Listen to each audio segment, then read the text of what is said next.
అందరికీ నమస్కారం అండి. ఈరోజు మనం ఎంఐ కిషన్ గారు రచించిన ఒంటరి చెట్టు అనే ఓ చక్కటి కథను విందాం. ఇక కథలోకి వెళ్దాం. అవ్వ తన చప్పిడి బుగ్గల్ని కుడి చేత్తో మరికాస్త లోపలికి నొక్కుంది. ఏంటి నాయనా ఆ తప్పుడు మాటలు? నన్ను చూస్తుంటే తెలియడంలే అంది రాంబాబు కేసి కోపంగా చూస్తూ. తాను అన్న దాంట్లో అంత ఘోరమైన తప్పే ఉందో అర్థం కాలేదు రాంబాబుకి. ఏమన్నాడు తను? అవ్వా, తాతగారున్నారా అని అడిగాడు. అంతేగా. అలా అనుకుంటుంటే సడన్ గా అతని మెదల్లోని బల్బు వెలిగింది.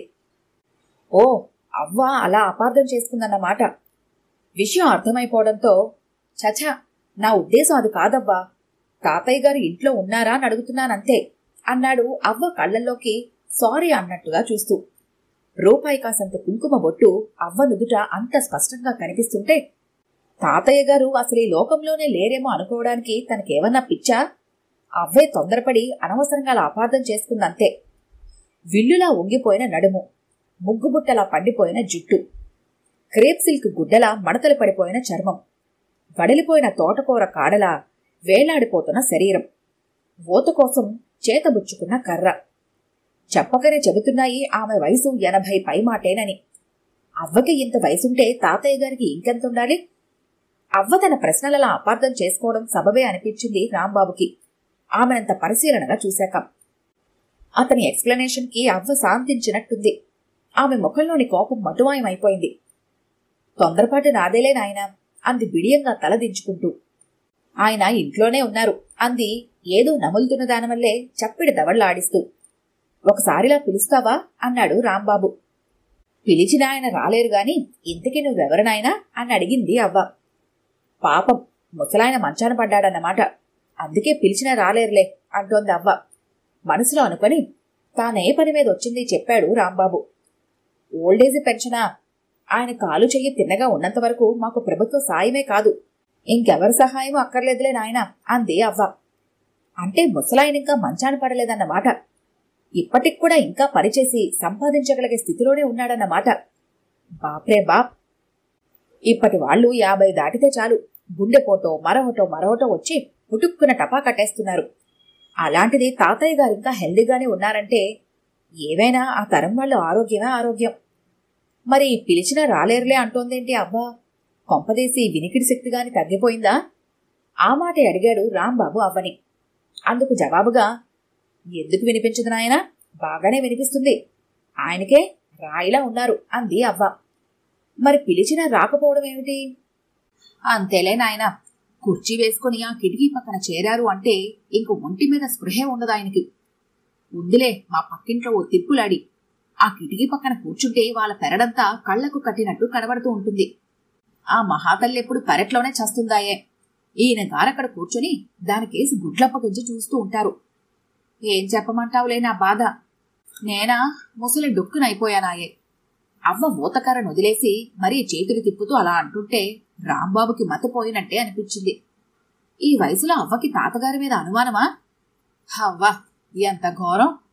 ఎంత ముసలాలకైనా ఈ ఆడవాళ్లలో ఇలాంటి అనుమానాలు పోవన్నమాట.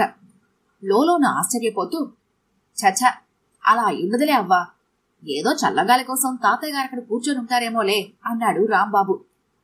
ముక్కు మొహం తెలియకపోయినా తాతయ్య గారినే వెనకేసుకొస్తూ. రాంబాబు భార్య రామలక్ష్మికి కూడా భర్త మీద చాలా అనుమానం. దానికేసి అలా ఎందుకు చూశారు, దీనికేసి అలా ఎందుకు చూశారు అంటూ అనుమానంతో అతన్ని తెగ సాధిస్తూ ఉంటుంది ఎప్పుడు. అది గుర్తొచ్చే అతను అలా తాతయ్య గారిని సపోర్ట్ చేశాడు. ఆయన బుద్ధి నీకు తెలుసా నాకు తెలుసా నాయనా? చల్లగాలి కోసం కాదు, ఇంట్లో ఉన్నంతసేపు ఆయన అక్కడి నుండి కదలకపోవటం, దాని ఒంపు జంపులు చూసి మురిసిపోవడానికే. దానికి ముగిరిపోయి 3 ఏళ్లయిందిలే. ఈ 3 ఏళ్ల నుంచి ఇదే వరస. యువతల నేను ఒకదాన్ని ఉన్నాను కాబట్టి నాకు జడిసి ఊరుకుంటున్నారే తప్ప, లేకపోతే ఈ పాటికి దాన్ని ఎప్పుడో సెకండ్ సెటప్ చేసేవారే. బోసినోరు కావటం వల్ల మాటల్లో స్పష్టత లోపించినా భాష మాత్రం చాలా స్వచ్ఛంగా ఉంది అవది. చూడబోతే చదువుకున్న దానికి మళ్ళీ ఉంది. అవ్వా, నువ్వెంతవరకు చదువుకున్నావు అడిగాడు రాంబాబు. ఎఫ్ఏ చెప్పింది అవ్వ. ఆ రోజుల్లో ఎఫ్ఏ అంటే మాటలా? అందున ఒక ఆడమనిషి అంత చదువు చదవటం అంటే ఆ రోజుల్లో నిజంగా అది చాలా విశేషమే. ఇంత లేటు వయసులో కూడా అవ్వ తాతయ్య గారిని అంత ఘాటుగా అనుమానిస్తోందంటే బహుశా ముసలాయన చాలా రసగుడే అయి ఉండాలి. ఒకానొకప్పుడు గ్రంథసాంగుడే అయి ఉండాలి. ఈ వయసులో కూడా నువ్వు ఆయన అనుమానిస్తున్నావంటే ఆ విషయంలో ఆయన ఉద్దండుడన్నమాట. అంతేనా అవ్వా? పండు వృద్ధురాలే గనక ఏమనుకోబోతుందిలేమని సూటిగా అడిగేశాడు రాంబాబు. అవ్వ బోసునోటుతో బిడియంగా నవ్వింది.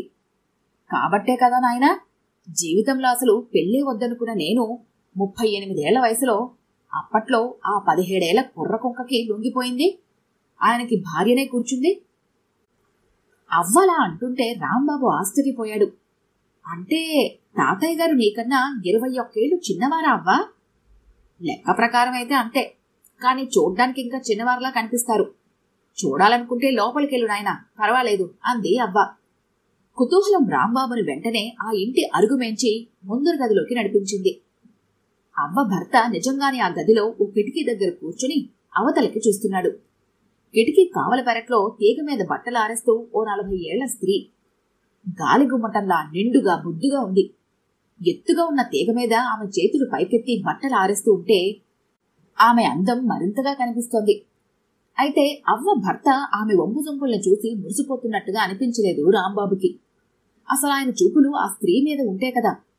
పక్కింటి పెరట్లో ఉన్న ఓ కొబ్బరి చెట్టుకేసి తదేక దీక్షగా చూస్తూ ఉన్నాడు ఆయన. అక్కడక్కడ తెల్లబడిన 30 భాగం ఇంకా నల్లగానే ఉన్న జుట్టు, దృఢమైన శరీరం. నిదినిజాయల ముఖంలో కానవస్తూ ఉన్న 42 రాంబాబు తాతయ్య గారు అని పిలవదగ్గ వయసు మాత్రం కాదాయనది. వాళ్లకంటూ పిల్లలుంటే, బహుశా మనవలు మనవరాళ్ళు కూడా ఉండుంటే వాళ్ళాయన తాతయ్య గారని పిలిచుండేవాళ్లే. కాని తమకు పిల్లలు లేరని అమ్మ అంతకు ముందే చెప్పిందాయే. రాంబాబు పొడిదొగ్గు దగ్గటంతో ఆయన చటుక్కున తల తిప్పి అతని కేసి చూశారు. నమస్తే సార్, నా పేరు రాంబాబు అంటూ ఆయన్ని సమీపించి ఆ పక్కనే ఉన్న స్టూల్ మీద కూర్చొని తానొచ్చిన పని వివరించాడు రాంబాబు. ఆయన్ను తాతయ్య గారు అనేందుకు నోరు రాలేదు అతనికి. అవ్వ అన్నట్టే అన్నాడు ఆయన కూడా. మాకు అవసరం లేదబ్బాయి, ఎంతో అంతో ఆస్తుంది. ఇప్పటికి కూడా ఎంతో కొంత సంపాదించుకోగల శక్తి ఉంది. నా భార్యను చూశాక నీ లిస్టులో ఆమె పేరు రాయాలని నీకనిపించిందేమో బహుశా. కాని నీ ఓల్డేజ్ పెన్షన్తో ఆమెకు పనేంటి? ఆమెకి నేనున్నాను. దాన్ని ఇంకెవరికైనా అవసరంలో ఉన్నవారికిస్తే సద్వినియోగపడుతుంది. సరే అలాగే అంటూ తలాడించి, మీరేం అనుకోనంటే నాదో చిన్న సందేహం అన్నాడు రాంబాబు ఒకంత సంకోచంగానే. చెప్పమన్నట్టుగా చూశారు ఆయన. నీకు అవ్వకి సారీ మీ మిస్సెస్కి ఎంత వయసు భేదం? మాట పూర్తి చేయలేకపోయాడు రాంబాబు. ఏ ఉండకూడదా అంటూ నవ్వేసి తిరిగి కంటిన్యూ చేశాడు ఆయన. ఒకప్పుడు మా స్వరాజ్యలక్ష్మి దగ్గర నేను స్టూడెంట్ని. పరీక్షల సమయంలో రాత్రులు చదువుకోవడానికని నేను మరో 4 స్టూడెంట్స్ అప్పట్లో మా టీచర్ గారింటికి వెళ్తుండేవాళ్లం. దుడుకు స్వభావం, తెలిసి తెలియనితనంలో ఉరకలేసే కోరిక. ఒకరోజు నాతో తప్పు చేయిస్తే తొలిసారి అనుభవంలోకొచ్చిన మగస్పర్శ ఆ తప్పునామె ఒప్పుకునేలా చేశాయి. జరగకూడదే జరిగిపోయాక ఆ తప్పును సరిదిద్దుకోవడానికి మాకు పెళ్ళొక్కటే సరైన మార్గంగా తోచింది. అందుకే ఎవరెన్ని విధాలుగా అడ్డుకున్నా అందర్నీ కాదనుకొని ఇద్దరం ఒకటయ్యాం. ఆ తప్పుని ఒప్పుగా మలుచుకున్నాం. Is there anything wrong? లేదు సార్ అన్నాడు రాంబాబు సిన్సియర్గా. మా 46 ఏళ్ల వైవాహిక జీవితంలో తప్పు చేశామేమోనన్న ఫీలింగు మా ఇద్దరిలో ఏ ఒక్కరికి ఏనాడు కలగలేదు. మాకు పిల్లలు పుట్టకపోయినా ఒకరికొకరంగా ఇన్నాళ్లు ఎంతో అన్యోన్యంగా బ్రతికాం. ఇక మీదట అలానే బ్రతుకుతాం.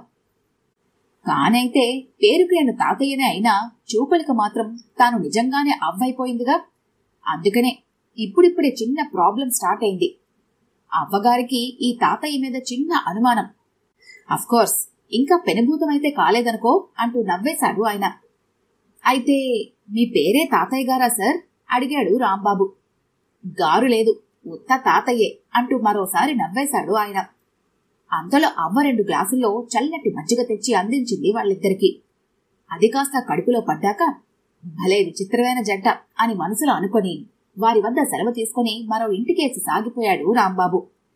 ఓ 6 నెలల తర్వాత ఓల్డేజ్ పెన్షన్స్ సర్వే పూర్తయినప్పటికీ ఇంకేదో పని మీద రాంబాబా గ్రామానికి మళ్లీ వెళ్లాల్సొచ్చింది.